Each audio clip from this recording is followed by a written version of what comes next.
Ang variety ng wika ay tumutukoy sa iba't ibang anyo o forma ng wika na nabubuo dahil sa pagkakaiba-iba ng mga tao at sitwasyon sa lipunan. Dahil nagbabago ang ating kapaligiran, kultura, edad, propesyon at lugar na ginagalawan, nagkakaroon ng iba't ibang uri ng paggamit ng wika. Ang dokumentaryong ito ay magpapakita sa inyo kung paano ginagamit ang variety ng wika at kung paano ito pinapahalagahan.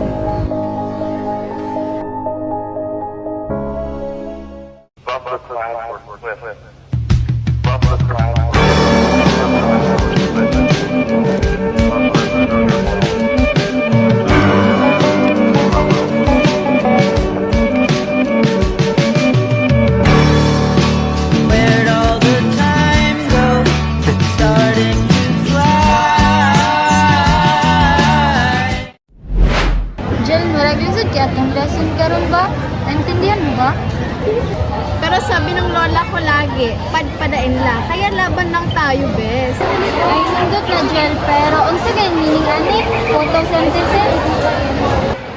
Ay, ito, madali lang yan. Isipin mo na lang na para siyang ubod.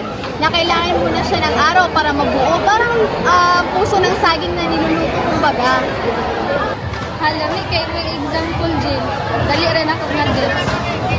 O, di ba? Kapag ibatan style, madali lang kasi simple pero klaro. Jel, kabalo ka ganahan kay ko mag-visit sa Batanes. Gusto na ako makita ang bakol sa totoong buhay. Sige, sure. Pag pumunta tayo doon, sabihin mo, kapiyan ka mo para welcome ka kaagad. Hala nice, pero for now, mag-review sa ta para dili ta mahabong. Ay, correct. Sige, sige.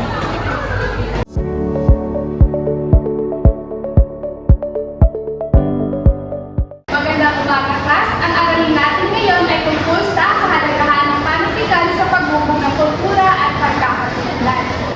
Teacher, Yes, Jane? bakit po nila sinasabing mahalaga ang kasaysayan ng panitikan? Itinatala nito ang karanasan, kaugalian at pananaw ng mga tao sa iba't ibang panahon. Yes, Charissa? Ibig sabihin po ba nagiging dokumento ito ng buhay sa isang lipunan? Tama, nagiging salamin ito ng realidad at pagbabago sa lipunan. Teacher, Yes, Jiven? ano naman po ang dapat suriin kapag nagbabasa ng isang akdang pampanitikan? So kapag nagsusuri tayo, kinakailangan na pansinin natin ang tema, layunin ng may akda at mensaheng nais ipahayag. Yes, Mary Joy? Naunawaan mo po, teacher, na malaki ang epekto sa panitikan sa pag-unawa natin sa lipunan.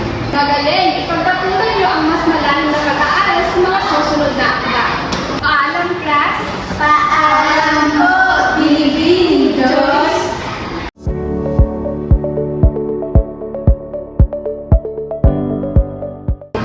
Best, I heard uwi ka daw sa probinsya this weekend. Skill the tea! Yes, uwi na rin ako. Like, finally, it's been a while. Nakavisit ako sa province namin. Same, iba talagang pagkain sa probinsya. So, anong plano mo pagdating doon? Well, I'll visit my lola first and maybe mag-chill and relax na rin sa farm namin kasi it's been a while eh. Ay, my friend Kale, sana all ganda nun for pics. Pa-post ka ha?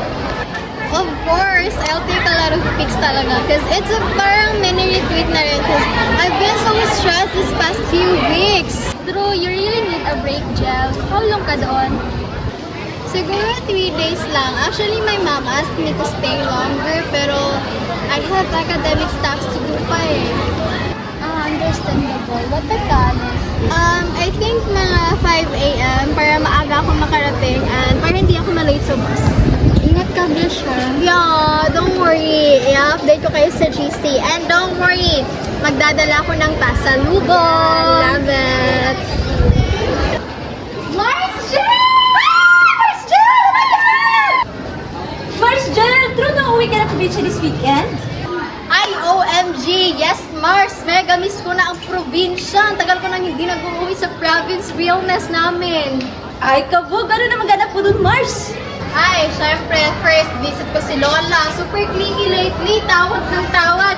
Tapos syempre, province, what do you expect? Dito breeze-breeze lang ako ng air doon, super fresh. Char, sana all, nagpa-fresh air tsaka pa-nature trip ka pang nalalaman na ilang days ka doon? I think mga 3 days lang because I have school eklabush pa, bish. Wow! Early bird yan. Siya, basta hawag mo ako kalimutan. Nag-reactive man lang kapag nakawin ka na. Ay, sureness Mars. At syempre, hindi ko makalimutan ang pasalubong ng mga bagong tour. Dapat lang!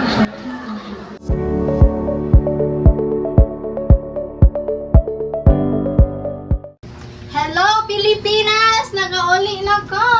Kuya Auntie, nakauli na din! Yes! May pasalubong nga ni? Awan si Mama. Ma!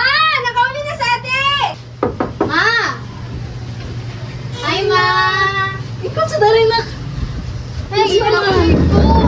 Ano? Asa Taas ka ni ba Biyahe. Aman si Lula nila eh. Isa? Aman si Lula.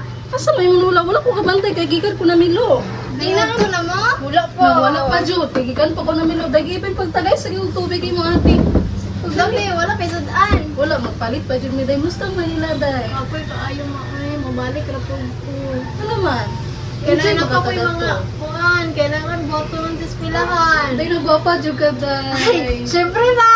Ay, asa maliwat. Ay, liwat sa papa. Ay, awan si Papa. May day, gipin. Pagdaling, igawaw na ni mo, ate. Dabi ma, kumusta man mo din yung ma? Pero, Jud ni day. Yung mangod, oh. Busy dyan sa iyong pag-eskwela. Kumusta man yung pag-eskwela? Kirate, oy. Nabiyab-buyab na ka. Wala man yun. Bantay lang, magpuna-una kang kuyab-kuyab sa ako. Wow, basing na siya uyab dito sa Manila mo. Anong gusto mo? Pabaya ni mo, Oh, ate. gani! Wala, uy! Ay, tuwan ba? Katong nakita na ako sa Facebook. Na siya uyab, na siya Asa kauban na ako laki. magkita-kita? Oo, itong ipakita. Ito, oh. Wala na, guys! Oh. Wala, di ka nagsabasa Wala ako. ko kay uyab mo. Nga, musta man dato?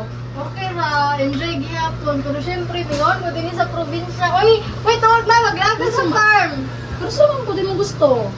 Pwede, unya tayo, nato tayo lalula. Wala, pwede ikaw, take it, Pwede ra, sige at. Kay gimingan sa tagahangin, kay grabe ka iga. Para magbanding ta. Think dato. Ay, dito na lang taman yung to, ma. Pwede Gusto na man. po. Sige, magpatas sa daan. Sige. Dali taman yung to. Dali, pag-prepare mo sa iyong gamit. Yan sa nabang ko, gipin.